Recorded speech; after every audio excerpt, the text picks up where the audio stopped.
Fala, povo de Deus, gente. Primeiro eu queria agradecer por mais um podcast, você tá com a gente. Bem-vindo ao podcast da Parlagoa.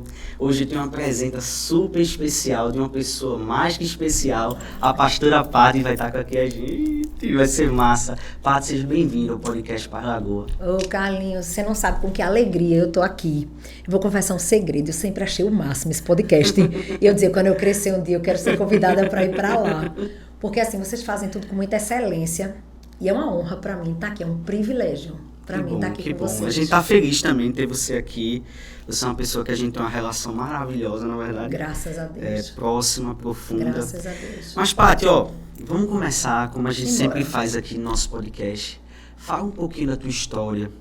Conta sobre tua conversão, antes da tua conversão, para as pessoas te conhecerem um pouco, né? Porque aqui a gente quer conhecer e não só aprender com a história das pessoas, mas ver como foi que Deus vem desenhando ela, né?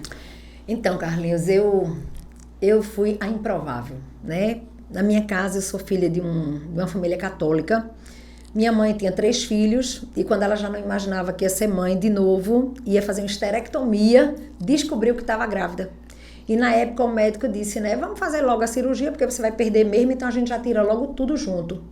E aí a minha mãe disse que só quem podia tocar nesse bebê era Deus, porque se Deus deu, só Deus podia tirar. E aí ele disse assim, mas olha, você pode morrer no parto. Ele disse, aí minha mãe falou, né, mas eu não posso tocar naquilo que é de Deus. Então ela foi para a sala de parto, o prognóstico era que nós íamos morrer as duas, ou ela ou eu ia nascer com algum problema. E antes dela entrar na sala de parto, ela chamou meus irmãos e disse, se vocês tiverem que escolher, escolham por ela. E cuidem dela por mim. Então, acho que essa atitude de amor da minha mãe entregar para Deus fez toda a diferença na minha vida. Né? Eu tive um dono e alguém estava disposto a dar a vida. Mas mesmo assim, a vida da gente não é uma vida que é um conto de fadas, né? Eu fui criada numa casa católica, fui a última filha, né? Meus irmãos eram muito mais velhos do que eu. Meu irmão estava se formando em medicina. A outra ia fazer 17 e eu tinha uma irmã mais nova de 15. Então, houve um hiato muito grande. E eu cresci com irmãos, mas assim, muito sozinha, sem essa relação de irmão da idade. Então, aí fui pro colégio católico, cresci católica. E com 16 anos eu fui convidada para fazer um encontro de jovens com Cristo lá na Trindade. Quem me convidou foi Magda Wassenberg. Na época, eu tinha namorado o filho dela, que hoje é um grande amigo, a família toda é um grande amor. E ela me convidou. Nessa época, a fila de espera para o encontro eram de 600 jovens. Era a única igreja que tinha mega encontros de jovens. E eu fui a ficha que eles diziam que entrou pelo Espírito Santo. Aquela que não tinha mais vaga, mas a vaga aconteceu e eu entrei. E com 16 anos eu fiz meu encontro de jovens e ali eu já tinha uma vida com Deus, mas ali a chave virou.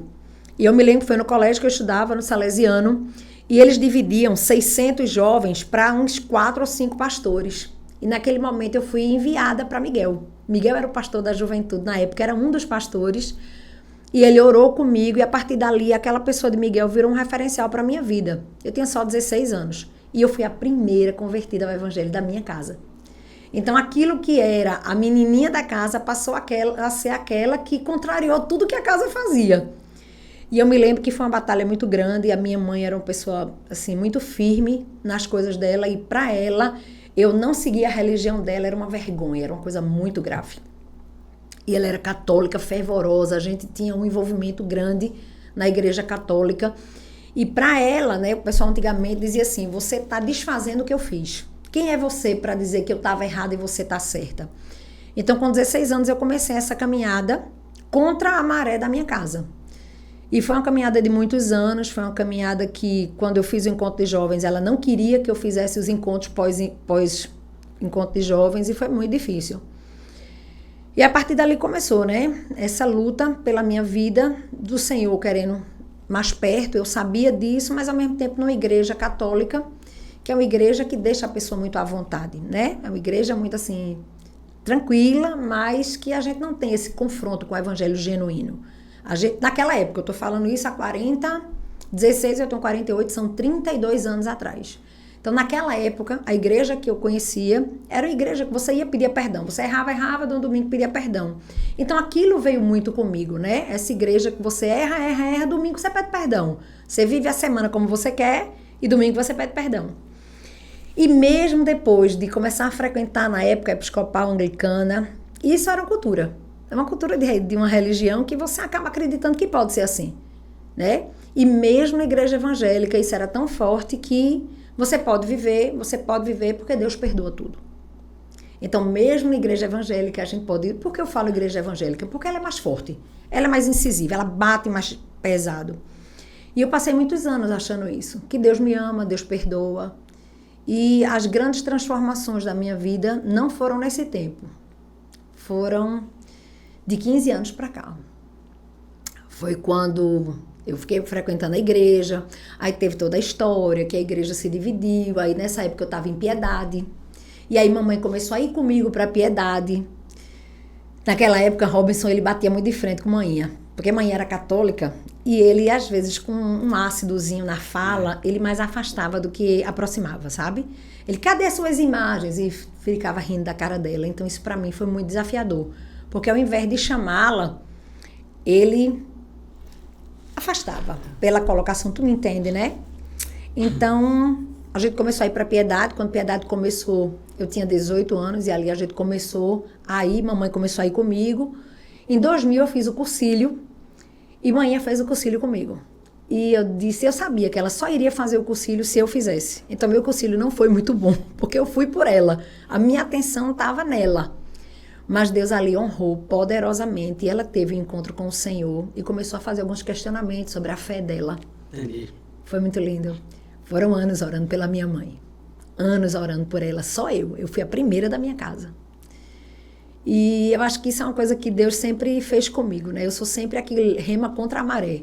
Aqui não é mulher de pastor, aqui não é filha de pastor, aquela que desbrava, né? E isso é uma coisa que eu sei que Deus me levantou para que eu possa ser esperança para outras iguais a Pati.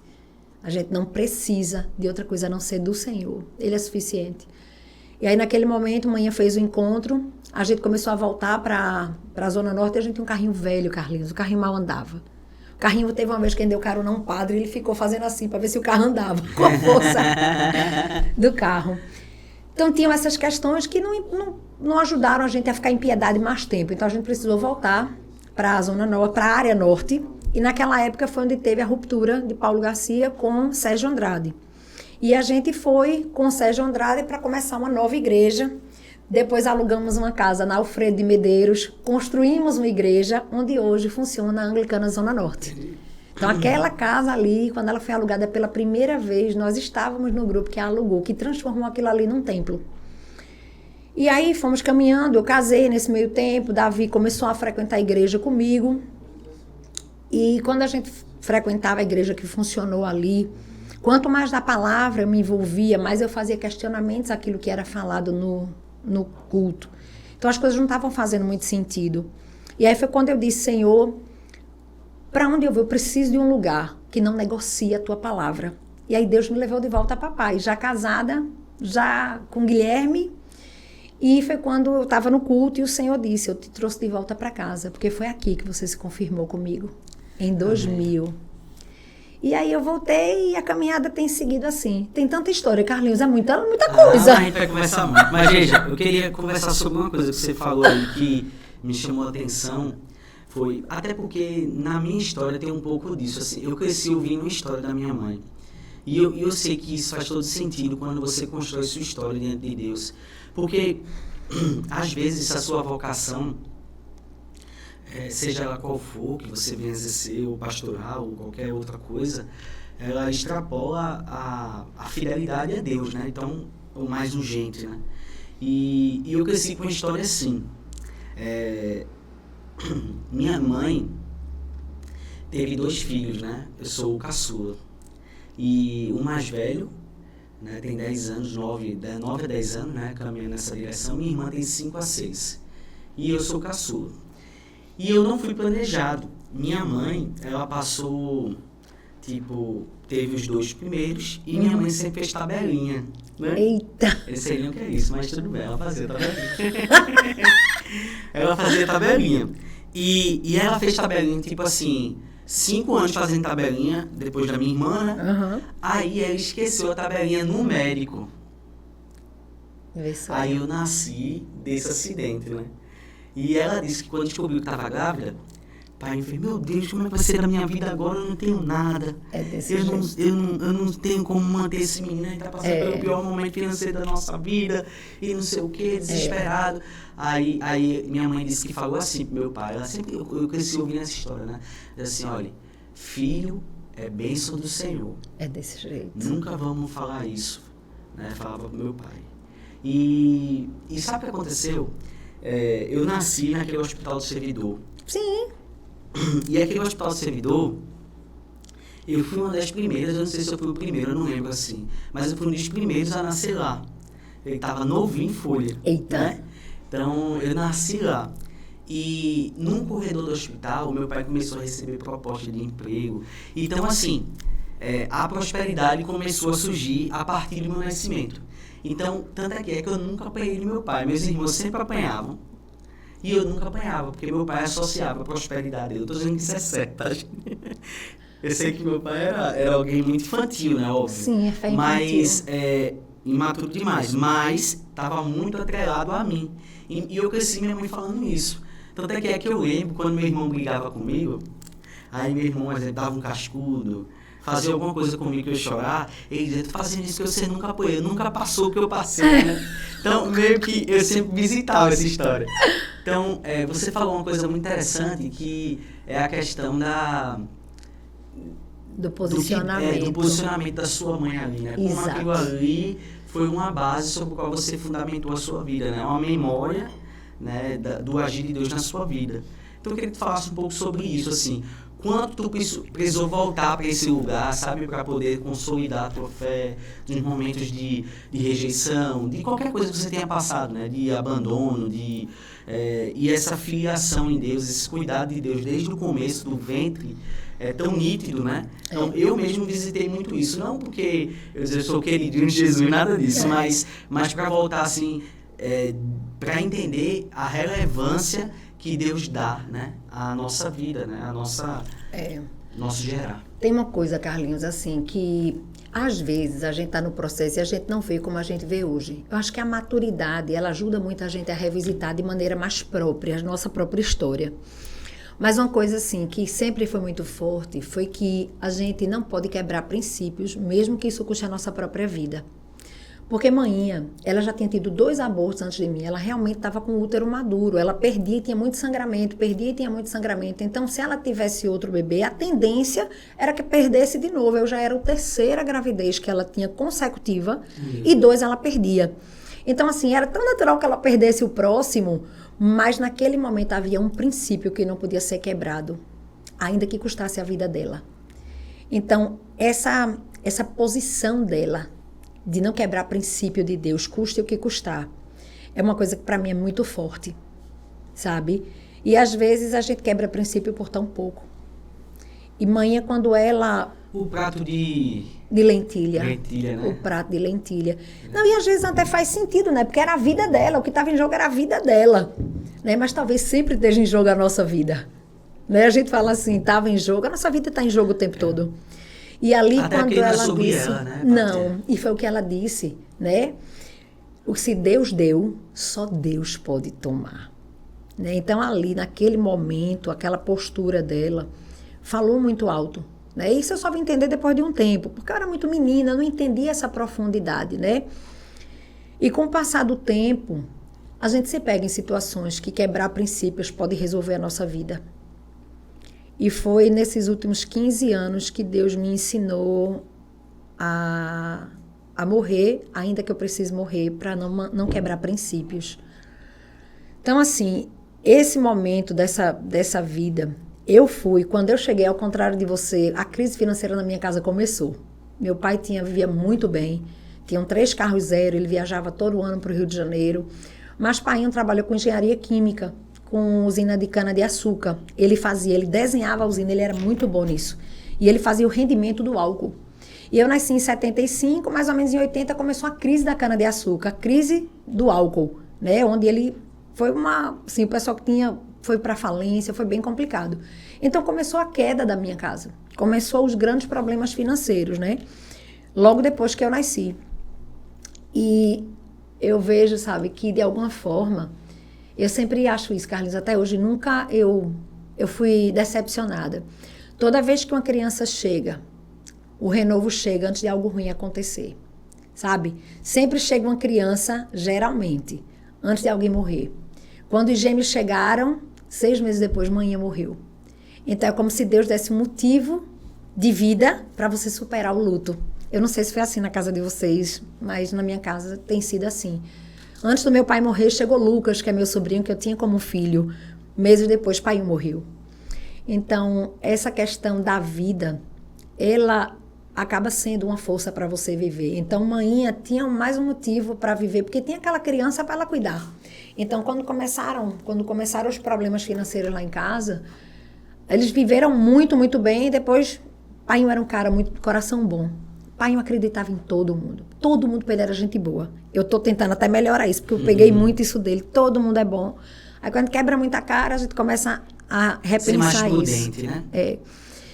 E aí ele acreditou em muita gente, ele fez trabalho e não recebeu, e depois não recebeu mesmo, e a conta não fechou. Então a gente chegou a passar fome lá em casa. Eu me lembro claramente, eu me lembro desse dia, eu estava na cozinha, acho que eu devia ter uns 13, 14 anos, mais ou menos. E só tinha um ovo para fritar e arroz. E minha mãe olhou para o rosto da minha irmã mais velha, nós éramos 4, morávamos 4. Eu, mamãe, minha irmã e a minha sobrinha. E mamãe olhou para o rosto da minha irmã, fez um sinal que o ovo ficaria para mim e para minha sobrinha. Então isso é muito forte. Né? E é o amor que faz a gente superar, é o que a gente tem ali como família. Então, talvez viver esse momento tenha me preparado para coisas maiores. Amém. Eu fiz um teste com o Fábio Batista, que eu super curto o trabalho dele, né? Ele fez um teste e há uns anos atrás, e aí ele viu que a minha capacidade de resistir à pancada era muito alta. E aí eu acho que essa forma da gente resistir às dificuldades é que vão fazendo a gente, né, ter essa capacidade de resistir. Então, quando eu cheguei, começou realmente esse tempo mais difícil na minha casa. E foi assim, a nossa história tem muita história de ter que superar coisas, sabe? A minha família tem muito que superar coisas e eu vi muitas vezes essa necessidade de superar coisas muito difíceis. Amém. Ô, Pato, fala um pouquinho de tu, sabe o quê? Como foi você ser chamada para ser pastora? Fala um pouco sobre isso, né? Essa questão de chamada pastoral, da tua vida pastoral. Então, Carlinhos, como eu estava te falando, o ano de 2011, 2012, para mim, foi um ano muito... A gente fala assim, né? Eu morri para Jesus. Eu tive meu encontro em 2012, mas eu morri em 2011. Eu morri mesmo. Naquele dia ali, eu entendi o que era morrer mesmo. E quando eu morri, ele começou a se apresentar para mim, foi numa Páscoa. Jesus começou a se apresentar em pessoa para mim. E ele começou a dizer do amor dele por mim, do que ele tinha feito por mim, que ele tinha dado a vida por mim. E que agora era a minha hora de dar a minha vida por ele. E naquele momento eu me lembro que os momentos muito fortes para mim eram no banheiro da minha casa. E ali naquele banheiro foi um tratamento tão profundo, foi um tempo tão profundo com Deus. E naquela Páscoa, eu morri para que ele vivesse. E a partir dali, a voz dele foi suficiente para mim. Sabe? Tiveram momentos, tem muita história bacana, assim, do que Deus foi me ensinando. Ele me ensinou na pele, que às vezes a gente passa momentos muito difíceis e a gente fica assim, por que ninguém me liga? Por que a igreja toda não me deu a mínima? E eu fazia isso, né? E nesse processo, uma vez eu disse, Senhor, mas ninguém me ligou. Ninguém me deu apoio, nada. E aí um dia eu estava no culto, ele disse, Patrícia, levante a cabeça, olhe para a igreja toda. E eu olhei e ele disse, se eu quisesse que alguém ligasse para você, eu tinha tocado no coração. Mas esse era um tempo só de pai e filha. Eu queria que fosse só eu e você. Então esse tempo, só eu e ele, foi um tempo que me preparou para tudo. Me preparou para tudo. Eu só preciso de uma palavra dele, Carlinhos. Só uma palavra. Para fazer o que for. E ele começou a me dar palavras. Ele começou a me dar palavras e mergulhar nele naturalmente fazia com que... Porque aquilo que a gente bebe nutre todo o nosso corpo. E quando você vai botar para fora, Você só bota o que você botou para dentro, né? Então, aquilo que eu botava para dentro dele, naturalmente, quando eu falava, eu botava para fora. E aí as pessoas começaram a querer ouvir. Você pode trazer uma palavra. É muito engraçado como Deus se responsabiliza quando Ele nos levanta. E aí eu comecei a ser chamada. Eu disse, Senhor... E nessa época eu ia muito para a Assembleia de Deus. Eu tenho um carinho muito grande por essa igreja. A Assembleia de Deus é uma bênção na minha vida. Uma bênção. E eu ia muito, e eu passei um tempo indo para uma geladinha, que nem existe mais, era ali na Benfica. Eu ia direto para aquela igreja, e Deus falava comigo ali profundamente. Eu disse, Senhor, o que é que eu sou? E aí Deus falou assim, você é missionária. Aí eu disse, amém, missionária, porque a gente quer ter um nome, né? Como a gente precisa de um nome. Né? A gente fica, me deu um nome para eu entender o que é que eu sou. E eu disse, o que é que eu sou? E aí o Senhor falava para mim, missionária. Aí o missionário, tá certo, então eu sou missionária. Quando me perguntaram, eu dou uma carteirada de missionária.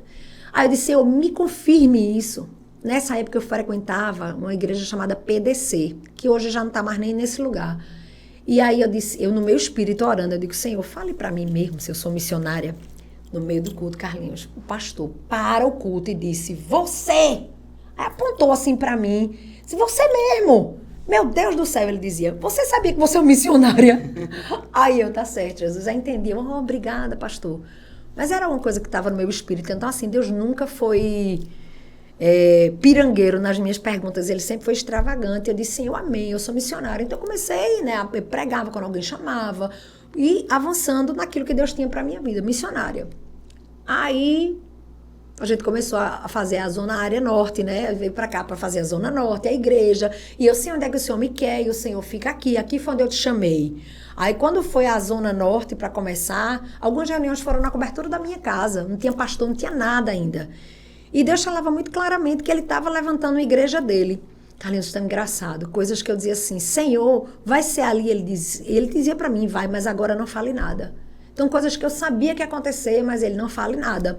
Então, essa relação com Ele sempre foi muito suficiente para mim. Amém. Sabe? Suficiente. E aí as coisas foram se desenrolando, a gente começou uma célula, faz uns 9 anos que a gente tem célula em casa, e há 9 anos atrás, eu comecei a cuidar mais perto, né? Cuidar mais perto, e aí na célula começou-se a falar, pastora, eu disse, meu irmão, eu não sou pastora, eu dizia pra mim, né? Eu sou missionária. Aí pastora, e Deus falava pra mim claramente, pastora. Aí eu dizia, Senhor, então o Senhor tem que me mostrar na palavra, a pastora. Porque uma coisa que eu não negocio é a palavra. Se tiver na palavra, eu morro por ela. Mas se não tiver, você vai ter que me respeitar. Eu quero que ela me mostre. E eu dizia, Senhor, e tem pastora na Bíblia? Eu me fiz essas perguntas, Carlinhos. Me fiz tudo isso. Eu dizia, Senhor, me mostre. E aí o Senhor começou a me mostrar a vida pastoral sem o nome das mulheres bíblicas do Novo Testamento. Era algo que Jesus estava começando, porque o pastorado não é para nós, é para Ele. Então o serviço é para Ele, não era sobre mim, era sobre Ele. E o que é que Ele vai me pedir para fazer que eu não vou fazer? Amém. Qualquer coisa. Aí teve um dia, Carlos, eu disse, Senhor, o Senhor precisa me dizer claramente, isso no meu espírito, que eu sou pastora. Aí o telefone toca, Carlinhos, imediatamente depois. Aí na ligação, pastora! Aí eu disse, oi! Aí a pessoa disse assim, olha, nós estamos comemorando 20 anos do Círculo de Oração. Nós oramos e o seu nome veio para ser a preletora do Círculo de Oração. Só que quem era eu, Carlinhos, na fila do pão? Eu sei quem eu sou, eu sei das minhas limitações. E eu disse, Senhor, o Senhor é para torar mesmo, o Senhor arrasa quando o Senhor fala. Porque ela me chamou pelo nome da confirmação e ainda colocou o meu nome como algo que fosse, né, da conferência. Era uma confirmação para um posicionamento. Deus sabia que eu precisava dessa confirmação. E aí eu comecei, né? O que é que eu vou fazer agora? Eu não tenho ninguém, eu não tenho testa de ferro, eu não tenho costa quente, eu tenho 0, ainda sou mulher. Ok? Porque a mulher, ela precisa ainda vencer muita coisa, Carlinhos, muita. A gente pensa que não, mas nós somos naturalmente preconceituosos. Preconceituosos com a loura. O povo fala muito sobre o negro, mas a gente também é preconceituoso com o louro, com a pessoa loura. A gente é preconceituoso se a mulher fala muito. A gente rotula, no íntimo a gente rotula. Então a mulher pastora, ela ainda tem muito chão para vencer, sabe? Sozinha. Como eu, assim, né? Que não tenho pastor, meu marido não é pastor, não tem vontade de ser pastor, eu não tenho pai pastor, é isso que eu falo. Então é quando o Senhor, ele é suficiente. E aí eu disse, Miguel, o que é que eu vou fazer? Aí Miguel, comece a estudar. Aí ele disse essa palavra, comece a estudar.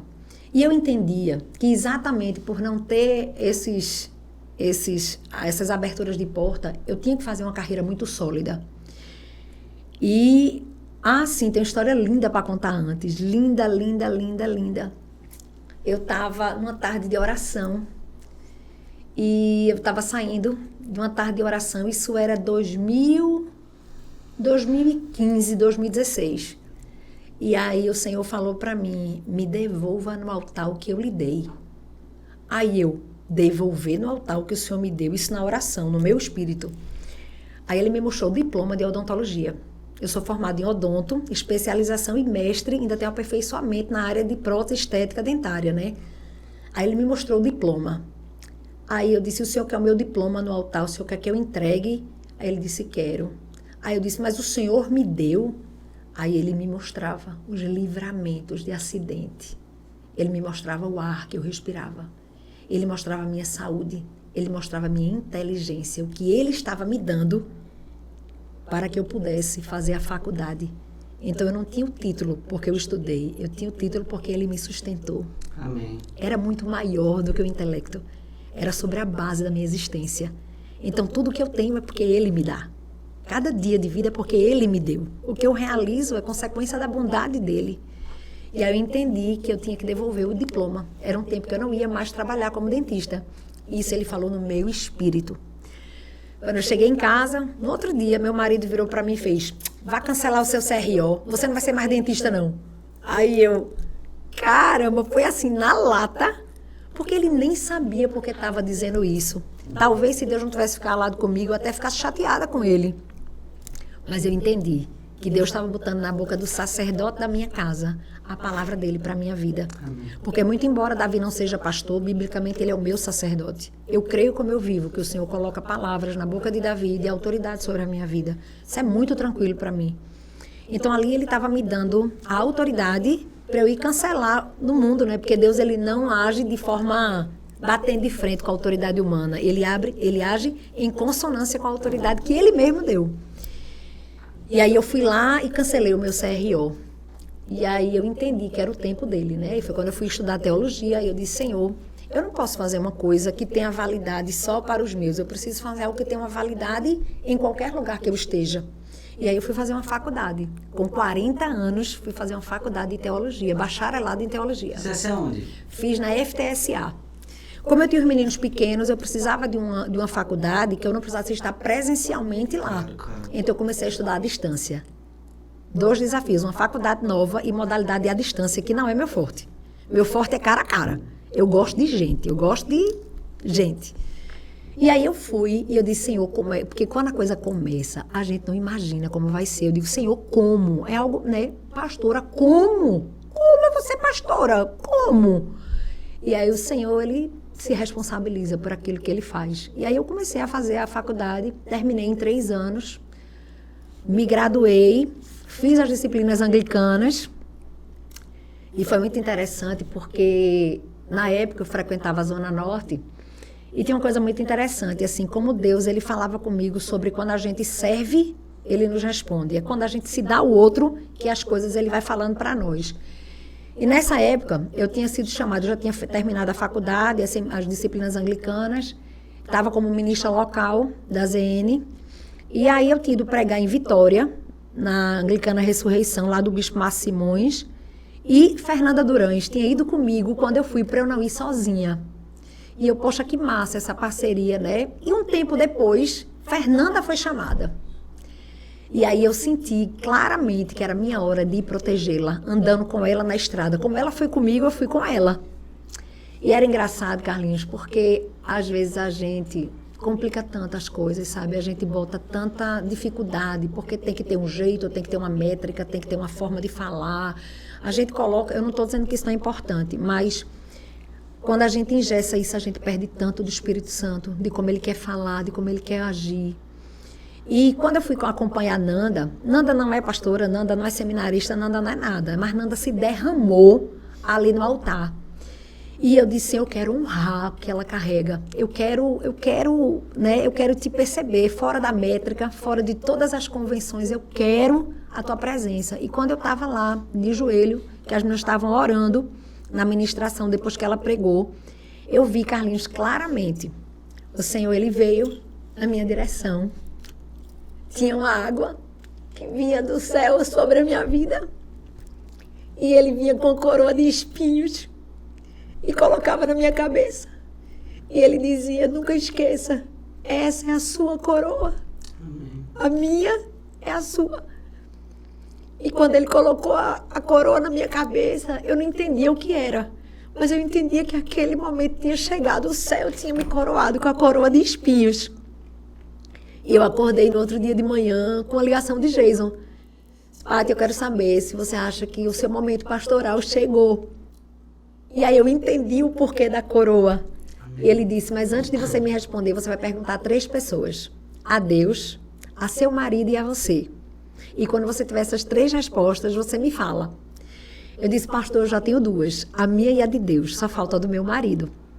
E aí eu perguntei a Davi o que é que ele achava. Ele disse, você já é a minha pastora, você é a pastora na nossa casa. Você só vai ser reconhecida por algo que você já faz dentro de casa. Amém. Então, a partir dali, começou o processo pastoral. E assim foi ele. Ele faz tudo. Ele se antecipa, ele vai construindo tudo. E faz com que a gente entenda que a gente não tem o marido, ou o pai, ou o amigo pastor que abre a porta, porque algumas portas é ele que vai abrir. Amém. Como se trata da obra dele, né? É ele que faz. Ele cuida dos detalhes, né? Cuida. Ô, Pati, eu queria que tu falasse uma coisa também, uma coisa que... dessa questão da coroa de espinhos, né? Que tu falou. Porque às vezes a gente vê que o chamado pastoral, ele é muito sacrificial, né? E uma coisa que a gente vê na pessoa de Jesus é uma questão que muita gente pensa assim, né? Que Jesus foi alguém que veio e todo mundo abraçou e envolveu. Total! Né? Total! Foi bem quisto, amado, ovacionado. Mas isso. teve também a parte do espinho, né? Total. Que é o sacrifício, Total. né? Então, tipo, às vezes a gente acha que vai fazer a obra de Deus, né? E que vai ser fácil. E vai ser fácil. Que as portas vão se abrir. Eu vejo muita gente querendo o ministério, porque assim, na verdade, eu tinha um chamado, mas eu não lembro da minha vida eu precisar dizer assim, caramba, eu vou fazer isso para ser pastor. Eu não lembro, porque eu estava tão ocupado. Fazendo o pastorado. Isso. Então, assim, exato. Tipo, aí eu vejo que as ordens das pessoas invertem muito, né? Exato. Eu caminho para o pastorado. Exato. Para o pastorado. Porque eu acho que até esse caminho para o pastorado, ele já é uma construção, né? Que Deus está fazendo. Eu até digo assim, né? Muita gente chega para mim e faz, mas nada está dando certo na minha vida para eu ser pastor, não sei o quê. Eu disse, meu irmão, eu acho que o seu foco não está ainda na suficiência em Jesus, né? Acho exato. Que você precisa ajustar as coisas aí, o foco, né? Então, eu sempre trabalhei muito isso no meu coração. Então, eu nunca me peguei. Um exemplo. Assim como você, Pato, falou algumas coisas comigo. Um exemplo. Eu nunca tive ninguém na minha família pastor.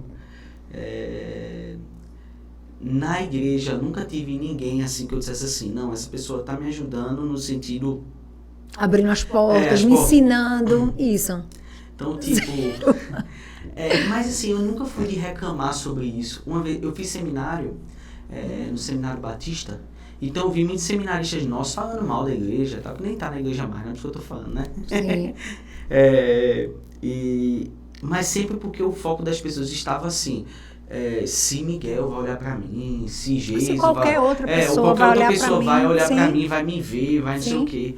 Eu sei que esse dia de alguém tem que olhar, né? Ninguém vai ser pastor sem ninguém olhar. Óbvio, Jesus olhou pra você e chamou. Mas eu falo assim, o foco não estava na sensação de, entendeu? Quando é que alguém vai olhar para mim? Total. Eu estava muito ocupado. Miguel disse uma coisa, Carlinhos, muito... Tem 2 coisas aí que eu não posso deixar de falar. Uma é da transição da missionária para pastora. Foi engraçadíssima e foi muito profunda.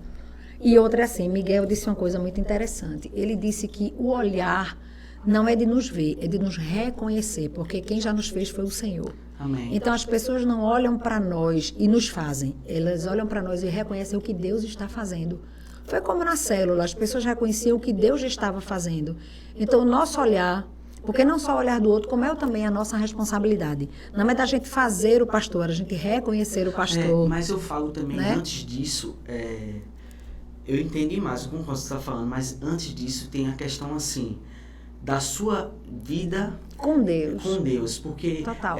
Eu já vi pessoas, situações de pessoas que manipulam isso, Exato. constroem Total. isso, porque, veja, Total. quem é manipulador na vida, ele vai ser manipulador no chamado Sempre, também, né? sempre. Então, eu falo isso, graças a Deus, eu sempre cuidei muito da minha motivação, no sentido de, Senhor, ainda hoje eu me pego pensando assim, Deus, se amanhã eu acordar e não for mais pastor, nada vai mudar. Nada muda.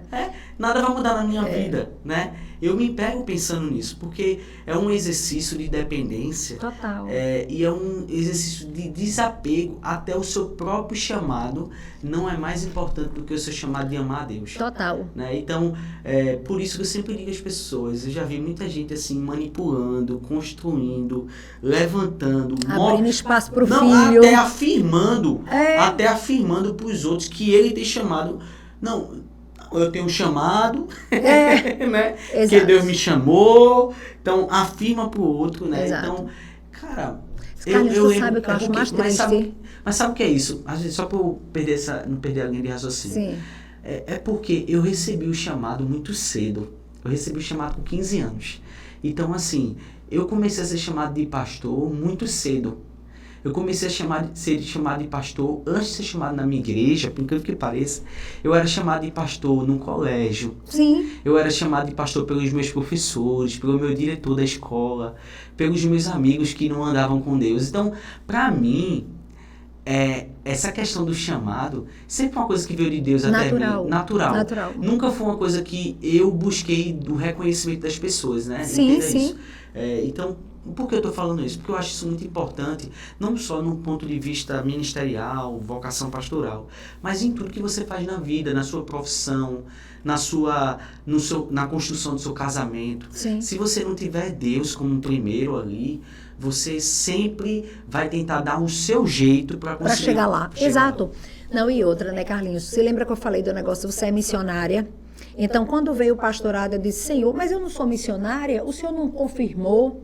E Deus falou para mim claramente, você é o que eu quiser que você seja. Amém. Se amanhã Ele me quiser evangelista, eu sou. Se amanhã Ele me quiser profeta, eu sou. Porque no céu não haverá pastores, nem evangelistas, nem profetas. Amém. Né? Então, quando a gente é o que Ele quer que a gente seja, a gente não se apega ao que é que a gente está sendo, mas a quem nos determina. Amém. E para mim foi louco esse negócio de dizer assim, mas eu não era missionária, agora eu sou pastora, porque eu também perguntei, Senhor, e aí? E aí ele falou sobre o que era estar livre na mão dele, para ele fazer o que ele quiser. Amém. Porque se ele quiser amanhã te fazer profeta, e aí? E aí ele faz. Se ele amanhã me quiser, ele faz, porque ele é o meu dono. Então, quando a gente está à disposição, a gente não se apega. E uma coisa, Carlinhos, engraçada, eu não queria ser pastora dentro de igreja, porque eu achava isso muito complexo. Porque eu acho que tem muitas vezes, estou falando da igreja de maneira geral, não a nossa, mas tem muita guerra de vaidade, guerra de lugar, as pessoas brigam pelo lugar, e eu vejo tanto lugar fora para falar, tem tanta gente precisando ouvir, mas Deus falou para mim, comigo é com ordem e decência, não é do seu jeito, é do meu jeito. Então, precisava, para mim, haver a ordem na minha vida. Porque senão eu ia fazer como eu quisesse. Né? Claro. E aí ele me trouxe para um lugar de ordem. A gente termina fazendo isso, Paty, até com uma forma de se preservar e se para não sofrer. Para não sofrer. Total. E não tem como a gente sair desse sofrimento da igreja, né? Total. Às vezes eu me pego assim sofrendo, eu digo, meu Deus do céu. Foi alguma coisa, né, na igreja e eu falo assim, meu Deus, mas se não for eu sentir isso, né? Compartilhar das tuas dores, né? Eu via muito Paulo chorando, dizendo que estava construindo as coisas com lágrimas, com muita coisa. E eu fico pensando assim, caramba, se não for alguns que ele escolhe para isso, quem será, né? A gente precisa dizer não a nós mesmos, Exato. dizer não a nossa...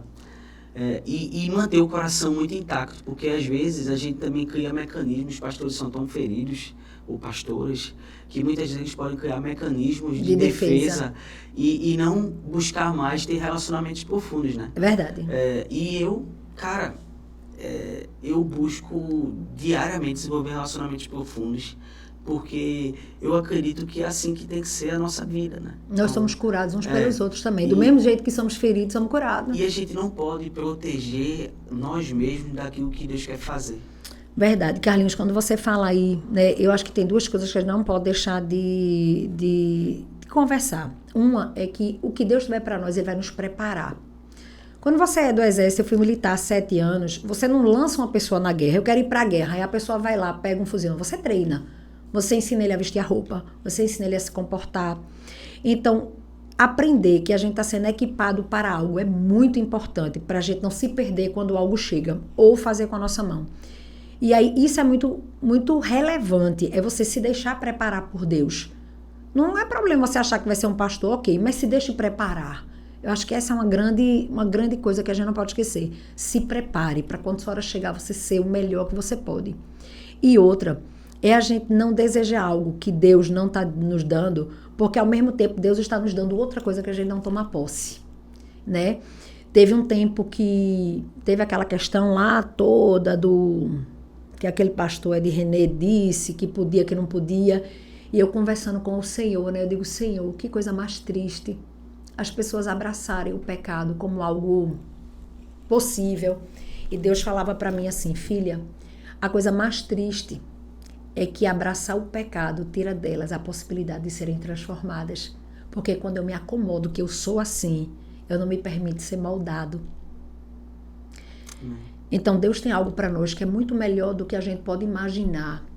Algo muito melhor. Tantas vezes, Carlinhos, eu vivi coisas que eu não queria, mas eu sabia que era o que Deus tinha para mim, porque naquele momento era péssimo. E hoje são as melhores coisas da minha vida. Amém. Então, sempre confiar que Deus tem algo muito maior do que a gente pode planejar. Deve ser a razão pela qual a gente abre mão de qualquer título, de qualquer coisa. Porque Deus tem sempre algo melhor. Amém. E eu vejo pessoas assim, um exemplo. É muito comum, né? A gente lida com pessoas o tempo todo. As pessoas, elas deixam de viver grandes coisas porque elas acham já que elas já têm isso, né? Então, ou elas podem ter pelos meios delas, né? Então, o que elas sabem o que é melhor. Eu sei que nada melhor do que isso vai vir. Eu sei que tem casos assim, eu já vi muitos casos de pessoas que estão realmente enfermas, precisam tirar tempo, né, para se cuidar, para isso, aquilo, outro. Mas quando é que a gente vai estar bem mesmo, assim, fazendo a obra de Deus? Cara, a gente vai estar bem quando a gente, de fato... tiver face a face com Ele. E outra coisa, se acostumar a dar outra face, se acostumar a andar mais uma milha, se acostumar a andar num caminho que Deus espera da gente. Então, eu sempre falo em gabinete, eu fiz, meu irmão, você vai perder seu irmão? Não. Pra mim, porque assim, se você quiser perder seu irmão, é mais fácil. A gente descarta ele agora, bota ele no lixo e tu espera outra pessoa vir chegar e tu fazer uma amizade. Agora assim, se tu não quiser perder ele, aí realmente tu vai precisar ir pro sacrifício, tu vai precisar perdoar o imperdoável, tu vai precisar ouvir a parte dele, tu vai precisar ceder o teu orgulho, tu vai precisar negar a tua segurança, né? Porque a gente não se sente seguro com alguém que nos traiu. Mas, na verdade, total. Então, beleza, mas você quer o quê? Você quer a segurança que Deus dá? Porque se você quiser a segurança que Deus dá, você vai perder esse controle, você vai perder essa segurança, você vai ter que caminhar mais uma milha, você vai ter que dar outra face. Então, eu não vejo outra forma de Deus construir algo na nossa vida. Total. Então, se as pessoas estão buscando conforto, zona de conforto, segurança, porque Deus está me dando paz, mas que paz é essa? É a paz que o mundo dá? Não é a paz que Ele dá. Total. Só a paz que o mundo dá, realmente.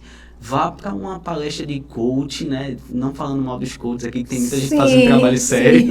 Não, mas eu falo assim, aquelas conferências que tem, né? Sim. Tipo de coach de uma semana, sei lá, um final de semana, que é uma coisa que mexe muito mais com o emocional do que com a vocação. Total. Que Deus fala, né? Então, por que eu estou perguntando isso, Pato? Eu queria fazer uma pergunta, assim. Como é que tu tem visto, assim, na tua experiência de gabinete, assim, com pessoas, essa questão de até quanto, né? Um dia desse, Miguel botou um vídeo no grupo dos pastores, depois eu posso até passar para tu ver um vídeo de quando ele comemorou 10 anos, né? Eu não sei se tu lembra que ele fez uma placa custa o que custar. Eu acho que foi isso, custa o que custar a placa, se não me engano. E ele faz uma oração, a igreja toda faz com ele junto, 10 anos de igreja. E ele fala sobre custa o que custar, que é a questão do sacrifício, né? Sim, sim. E todo mundo levanta a placa na igreja e ele está orando. E a gente, quando vê a história do nosso pastor Miguel, a gente vê essa história de sacrifício, Total. né? De renúncia. Total. E às vezes as pessoas, elas não estão dispostas a pagar o preço. Total. Às vezes elas estão dispostas até a pagar preço para muita coisa. É desse jeito, Né? Carlinhos. É desse jeito. Eu vejo pessoas pagando preço para construir uma carreira, Sim. pagando preço para Ter bons empregos. ter bons empregos, pagando preço para ter boas graduações, Total. pagando preço para cada coisa. Mas quando a gente fala de pagar o preço para ser gente, Ser parecido com que Jesus. tem a fibra do evangelho, né? Sim, não quer. Que tem Jesus nele, né? As pessoas não estão dispostas a pagar qualquer preço Então que não. seja. Então não. É assim, né? A história da minha casa, Deus me permitiu aprender coisas na minha própria casa, né? A história da minha casa é uma história muito bonita, é uma história de restauração, né? Eu e Davi, a gente já passou um tempo separado e depois Deus nos restaurou. Então, a história da gente de família é uma história muito bonita, mas é uma história também de dor, né?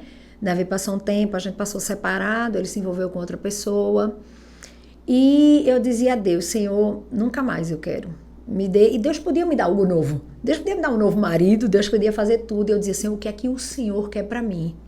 E ele dizia, eu quero restaurar a tua casa. Amém. E eu dizia, Senhor, mas como? Como é que eu vou estar de novo com uma pessoa assim? Como ele nem me quer, ainda tá nem aí para mim? Então foi nessa Páscoa que eu te falei, que Jesus se mostrou nesse lugar do abandono, da traição por mim. E ele disse, você quer me seguir? Se coloque nesse lugar por mim agora. Amém. Vá para esse lugar da cruz, por amor a mim. Por amor a homens você nunca vai fazer, mas por amor a mim você faz. E aí eu comecei a dizer, Senhor, o que é que o Senhor quer? Ele disse, eu quero restaurar a sua casa. Só que a gente não teve, Carlinhos, um início de casamento bom.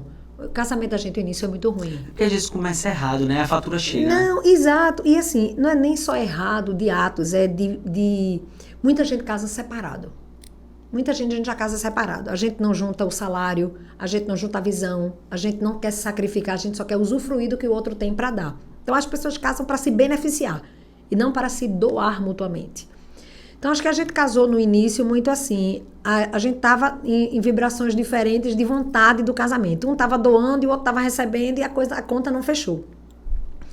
Então quando isso aconteceu... Isso é uma coisa pública, você fala isso com muito carinho, não tem nenhum problema, eu quero encorajar as pessoas, porque quando Deus restaura, Deus faz melhor. Amém. Né? E aí, eu vivi isso dentro da minha casa. E Deus foi nessa época, né, do Vale Profundo, onde Deus começou a me tratar, Deus começou a me limpar, são histórias muito profundas espiritualmente. E Deus falava para mim, Ezequiel 37, o Vale de Ossos Secos. Foi sobre essa palavra que Deus me conduziu. E quando Deus restaurou a minha casa, Deus me restaurou primeiro, antes de restaurar a minha família. E quando Deus me restaurou, Deus me ensinou que nós somos o povo do amor e do perdão. Sempre, haja o que houver, você é chamado a perdoar e amar. Não existe outro verbo, é amar e perdoar, amar e perdoar. E quando Deus me deu essa perspectiva, eu não queria voltar ao casamento. E eu disse, Senhor, se eu voltar, eu vou morrer, porque Ele vai me matar o meu coração, vai me matar como pessoa. E Deus não falava nada. Carlinhos, eu quis até enrolar Deus. Eu fui para uma igreja, eu fui na assembleia. Eu disse, Senhor, eu vou perguntar ao presbítero. Se ele disser que eu posso recomeçar minha vida, eu vou recomeçar, porque ele está dizendo.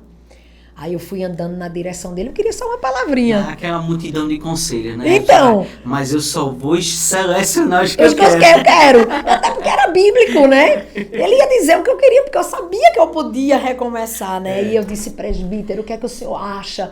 Ele disse, irmã, veja, pela palavra você pode recomeçar a sua vida. Aí eu voltei, né? Carlinhos, eu não tinha dado 5 passos do altar. O Senhor falou para mim, escolha a voz que você vai ouvir. A dele ou a minha? Você escolhe. E eu escolho a sua. Eu escolho a sua. E o Senhor falava para mim, eu sou Deus que restauro todas as coisas. Né? E aí eu fui caminhando sobre isso. Eu disse, Senhor, eu vou morrer, vou voltar para o casamento onde eu era tão triste. E eu voltei para um casamento para morrer. Mal sabia eu o que Deus estava fazendo, porque eu não voltei para o bom, eu voltei para a obediência. E aí Deus me deu um marido transformado, em processo, como eu também, uma nova esposa, numa nova visão, numa nova palavra. Amém. E por essa obediência, Deus me abençoou com filhos gêmeos naturalmente. Todo mundo pergunta, eu fui mãe com 40 anos, de Gabriel e Mariana, sem inseminação, sem estimulação, sem nada. Não tem gêmeos na minha casa, não tem gêmeos na casa de Davi. E meses antes de conceber os gêmeos, o Senhor falou para mim, Ele inclinava meu coração. Passava filhos gêmeos, eu olhava. Sabe quando Deus inclina o coração? Eu digo, Senhor, eu te conheço. O Senhor está querendo dizer que vai me dar filhos gêmeos? E ele ficava calado. E eu percebia um sorriso de Deus no ar, que coisa, né? E aí passava gêmeos de novo. Eu digo, Senhor, o Senhor vai me dar filhos gêmeos? Aí quando foi em outubro, o Senhor falou para mim, eu estava na casa de uma irmã minha, e ele disse, diga que eu vou lhe dar filhos gêmeos, antes de eu lhe dar. Porque quando eu der, todos vão saber que fui eu que fiz. Outubro. Aí eu disse, Deus vai me dar filhos gêmeos. Aí todo mundo, que nada! Isso é invenção de Patrícia. Davi só fazia rir. Em dezembro eu concebi os gêmeos. Em janeiro a gente foi. Agora sim, uma coisa que eu aprendi é não botar a faca no pescoço de Deus. Deus diz alguma coisa, eu descanso que Ele vai fazer. Claro. Porque às vezes Deus te diz uma coisa, eu vou te dar uma igreja, aí você fica, agora é essa, sabe? Não alerta com Deus. E você fica naquele sentimento assim, poxa, por que não está acontecendo as coisas ainda? Exato, em vez de descansar. Descansar, exatamente. Então, Controle, não controle. Do controle. E aí eu descansei. Aí quando chegou em janeiro, a gente tinha uma viagem para a Itália marcado. E a gente liberou esse bebê, né? Começamos a liberar, fazia 7 anos que eu não tinha bebê. A gente começou a liberar em dezembro. Eu concebi na primeira. Entendi. Quando a gente liberou. Aí dezembro, em janeiro, a gente ia para a Itália. Eu, Davi e Guilherme. A gente ia fazer uma viagem de 15 dias. Aí eu disse, bom, se eu estiver grávida não tem problema, né? Só não sabia eu que já eram os gêmeos. Aí eu com muita dor, veio tanta palavra contrária, Carlinhos. Que nada, essa dor é porque não tem nada aí dentro, é um ovo gouro, é um ovo sem bebê, ou então é na trompa. Eu, misericórdia, vamos fazer o exame para ver, para não viajar com problema, né? Aí eu entrei na sala, aí eu e Davi a gente disse, é melhor não levar Gui, porque Gui era pequenininho, se ele visse que eu ia ter que me operar, corria risco de vida, ia gerar um clima estranho. E aí eu me deitei na cama, na verdade, veja como são as coisas. Diziam que o ovo não tinha gema. Aí eu estava preocupada que tivesse bebê no útero. Aí eu disse à médica, olha, me diga a verdade, tudo que tiver eu quero saber, me diga a verdade. Aí ela disse, pode deixar que é o que eu vou lhe dizer mesmo. Aí Davi ficou atrás dela, meu marido é muito discreto, sempre foi. Ele entrou e ficou assim, atrás da médica, bem no cantinho. E eu mais falante. E aí ela começou a fazer o exame. Aí quando ela fez o exame, apareceu uma bolinha com cogumelo. E eu, uma mulher velha, mestre em odontologia, viu? Olhando cogumelo e ovo. Aí ela deu um pause. Aí mexeu de novo, o cogumelo de novo. Aí eu na minha cabeça, Carlinhos, deve ser a imagem de frente e de lado. Tem bebê aí. Aí ela deu um pause e disse, é uma gravidez gemelar. Aí eu disse, o ovo tem gema. Eu queria tanto, né, que tivesse o bebê. Aí Davi entendeu, aí Davi deu um grito, meu Deus do céu! Porque na cabeça de Davi, a gente agora que estava tendo uma vida melhor para poder viajar, para fazer as coisas, e a chegada de bebê ia ter um gasto, né? E eram logo gêmeos. Aí Davi disse, pronto, como é que eu vou pagar a escola desse menino? Na hora ele, meu Deus do céu! E eu ouvi o que está escrito em Isaías, em lugar de vergonha, dupla honra, porque fosse fiel e obedecesse a minha voz. Eu vou ser glorificado na sua obediência. Amém. Eu não morri para ele. Ele me dá a vida. Então os gêmeos chegaram como um sinal da aliança de Deus a quem é fiel, a quem está disposto a morrer por ele. E através dos meninos, muita gente viu a glória de Deus na restauração dessa família e na chegada desses gêmeos, né? Então os meninos falam muito sobre um favor de Deus imerecido quando a gente obedece. E foi sobre essa palavra, Carlinhos, em lugar de vergonha, dupla honra. Eu te abençoo com dupla honra. Então eu vivi esse processo de amor, de traição, de abandono, de obediência, de obedecer a Deus mesmo quando a gente não quer, e a consequência disso. Hoje eu vivo e compartilho isso de algo que Deus gerou na minha carne. Então, isso tem toda uma representatividade na vida das pessoas quando você ministra algo que Deus gerou em você, na sua carne. E isso fica mais fácil de compreender os Deus que tem planos para nós. E se você dissesse assim, Pati, se ele não te desse gêmeos, ele é Deus. Ele podia dar, ele podia não dar, ele continua sendo Deus. O que eu aprendi é a obedecê-lo incondicionalmente. Amém. A ouvir a voz dele incondicionalmente. E a partir daí ele se responsabiliza por curar nosso coração, por proteger nosso coração. Eu tenho vivido, Carlinhos, um tempo, né? Deus me permitiu, há 1 ano e meio mais ou menos, vai fazer 2 anos agora, ano que vem, logo no início, eu tenho vivido um tempo na nova igreja, né? Como pastor. Eu fui enviada para lá para ajudar o pastor André, e Deus preparou uma estação diferente para mim. Essa estação tem sido uma estação poderosa do cuidado de Deus, sabe? Porque do mesmo jeito que Deus permite a gente ser ferido, Deus permite o tempo da cura para gerar a autoridade do testemunho. Amém. Ele não apaga o que a gente viveu, mas ele ensina que ele pode curar todas as coisas e ressignificar todas as coisas. Então ele ressignificou a minha família, ele ressignificou a minha vida e tem ressignificado o meu chamado. Amém. É mais ou menos isso que a gente estava conversando, né? É isso aí. Eu vejo muito a fidelidade de Deus, né, na sua vida. Eu fico muito feliz com isso. Eu queria agora, Paty, que tu fizesse um momento de oração, né? Orar por isso, sabe? Orar pelas pessoas que, por algum momento, estão vivendo essa crise, né? Eu digo crise, né? O povo de Deus, ele passa por muitas crises nas escrituras, né? É crise enquanto a promessa não chega, eu sei que ela existe, eu não cheguei lá ainda, mas eu caminho em direção a ela. Então, a gente vê isso na peregrinação do povo, que não deixa de ser a nossa peregrinação hoje também. Sim. Então, eu queria que tu orasse por isso, orar por pessoas que estão hoje enterrando seus chamados, né, e precisam ressuscitar dos vales dos ossos secos, né, Exato. como você falou. Orar também por pessoas que na família, porventura, estão passando por momentos críticos, momentos difíceis e precisam dessa convicção de que Deus está ali no lar e Ele vai restaurar todas as coisas. A gente precisa submeter ao processo, né? Porque ninguém vê a cura na família sem submeter ao processo, né, de Deus. Não foi de um dia para o outro, eu perdoei ele, voltei para casa, foi tudo lindo, maravilhoso. Não foi um processo. Total. E continua existindo. Total. Submissão. No filme Divertidamente, eu não sei se você assistiu, mas eu super curto aquele filme, né? Eu assisti. Então, nesse filme, ele traz uma coisa que, assim, para mim foi muito forte e que tem muito a ver com, acho que é com a nossa vida de fé. No primeiro filme, ela tem emoções, ela tem o centro onde as emoções ficam, né? E as emoções a tristeza que traz de volta a alegria, né? A necessidade de viver as emoções para que a gente possa voltar para os lugares de reconhecimento, de alegria, de tudo. Só que nesse filme 2, ele traz as convicções. É quando algo vira uma convicção. Ele sobe um fiozinho, que é quando uma convicção ela se estabelece. Consolida. Né? Porque a grande questão, Carlinhos, é que a gente precisa viver sobre convicções e não sobre circunstâncias. Eu acho que o grande sofrimento da igreja é querer entender através das circunstâncias a palavra e não fazer a palavra reinar sobre as circunstâncias. Esse é o grande problema. As pessoas não querem ser magoadas, as pessoas não querem sofrer, não querem o evangelho que confronta, né? Elas sempre querem o colinho de Deus. O colinho faz parte, mas é o tratamento que transforma. Amém. Eu estava lendo sobre isso hoje, que a própria terapia, ela chegou para a igreja, porque a terapia muitas vezes ela não é tão confrontadora. Ela é mais de trabalhar assim. Isso assim mesmo. Você se perdoe, você é assim. Isso. Exato. E a gente termina trazendo isso para os nossos aconselhamentos. E o que as pessoas pensam, não é isso.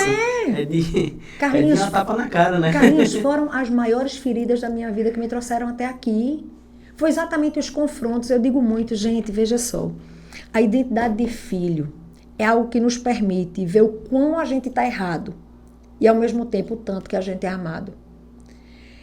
O quanto a gente está fora da vontade de Deus e o quanto... É porque, às vezes, Carlinhos, são erros que sustentam vidas. As pessoas não querem largar alguns hábitos.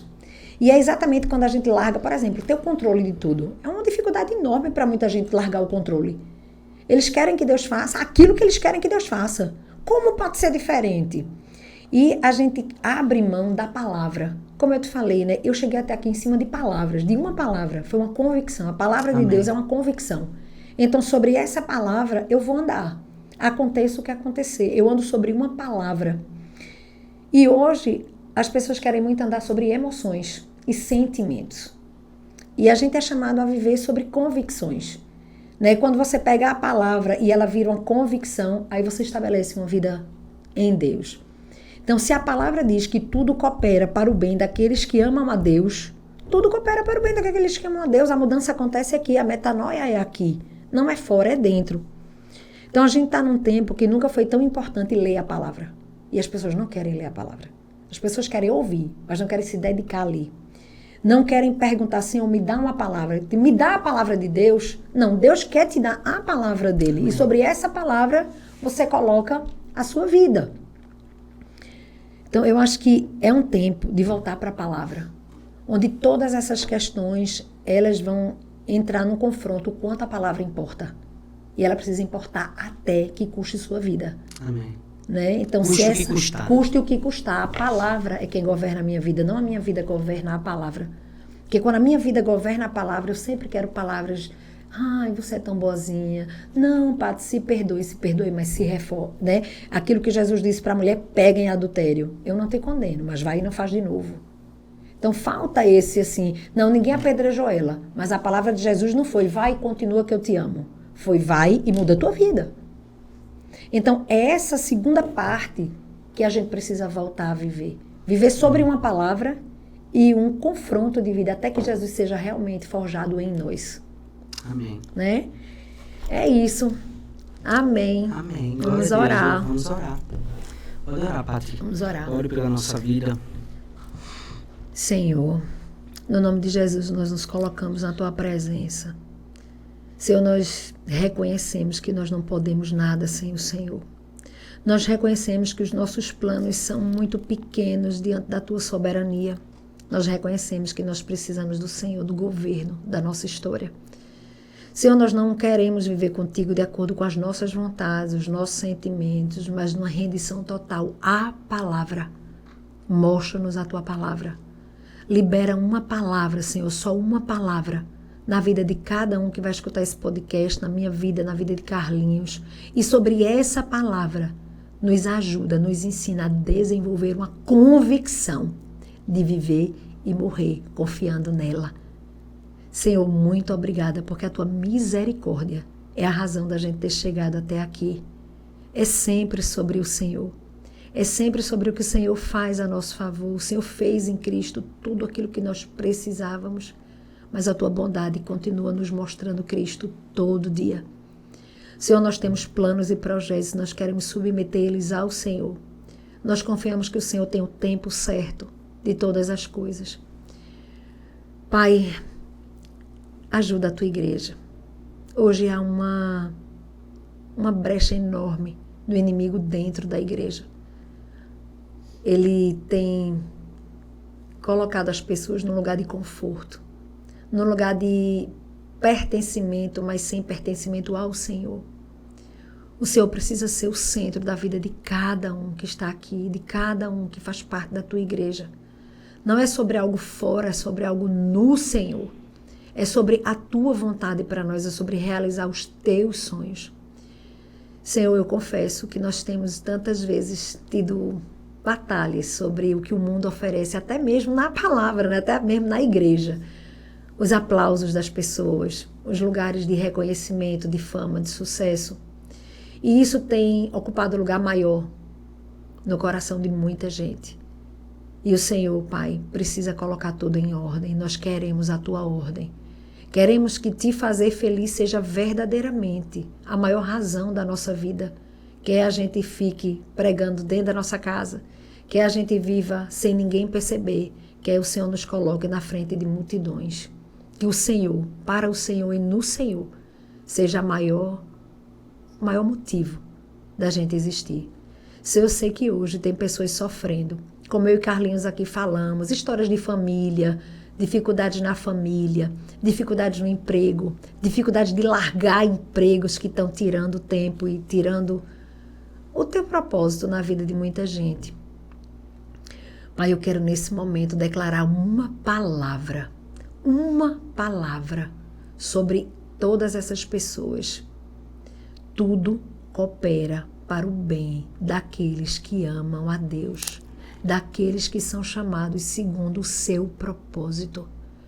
E eu declaro, Senhor, que a convicção de que o Senhor tem um propósito para cada um de nós vai nos fazer mudar a mentalidade e entender que o que eu estou vivendo está cooperando para o que o Senhor está fazendo em mim. Que cada um agora, Senhor, possa ver de uma maneira diferente. Dá os teus olhos, Senhor. Dá os teus olhos a cada um, para que eles possam ressignificar esse momento e de viver a identidade de filhos. Senhor, Jesus não veio porque éramos perfeitos. Ele veio porque nós precisávamos dele. E vai ser sempre assim. Nós precisamos de Jesus hoje. Nós precisaremos de Jesus amanhã. Sem Jesus eu não posso viver. Eu continuo, Senhor, precisando da tua ajuda. Não me deixe como eu estou. Não deixe Carlinhos como ele está. Nos aperfeiçoe, Senhor. Nos estique para coisas maiores no Senhor. Até que Jesus verdadeiramente viva completamente em cada um de nós. Nos mostra lugares mais profundos. Mostra lugares mais profundos, Senhor. Onde perder o controle para o Senhor vai ser a maior coisa que já nos aconteceu. Obrigada porque Tu és um Deus que vai além da nossa compreensão. Eu quero Te pedir, Senhor, também de uma maneira especial que o Senhor cure corações. Cure corações que foram feridos.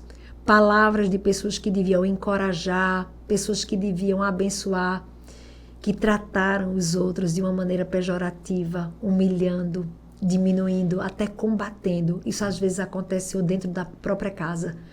Mãe combatendo filha, pai combatendo filho.